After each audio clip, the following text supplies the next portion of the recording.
We need to talk about the mysterious woman at the end of Wednesday Season 2, Part 1. Spoilers ahead. If you haven't watched yet, this is your spoiler warning. In Episode 4, Wednesday breaks into the asylum and uncovers that Lois isn't actually a person. It's an undercover study that's being undertaken on outcasts that have been locked away and believed to have passed away. Their deaths were faked and they were basically living experiments. And behind one of the locked up cells was this woman, who Wednesday ultimately frees, and as they're making their escape, they run into Tyler as the Hyde. Wednesday then tells her to go and to get away before Wednesday and Tyler face off. But who is this woman, and is she more than just a random outcast? One theory is that she is in fact Tyler's mother, who we know is also a Hyde. While it's believed that Tyler's mother had passed away, it's been established that she was institutionalized at Willow Hill at some point because of her Hyde transformations, according to her medical records. It's also understood at some point she passed away, but the details of when and how aren't exactly clear, but it checks out that it could be that her death was faked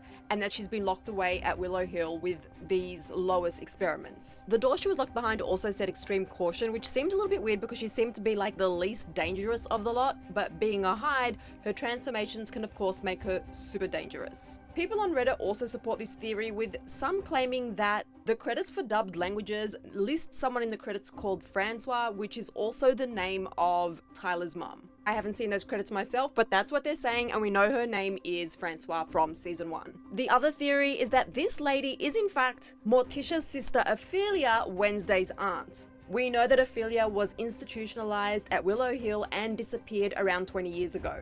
Her disappearance could have been fake too, and it's likely she couldn't have had a fake obituary because with their mother, Wednesday's grandmother, being in the funeral business, she would have had to be involved and it just wouldn't have been that simple. Either of these theories could be true, but I'm putting my money on it being Tyler's mother, which will just make the plot twists for part 2 that much more interesting. Let me know who you think it is.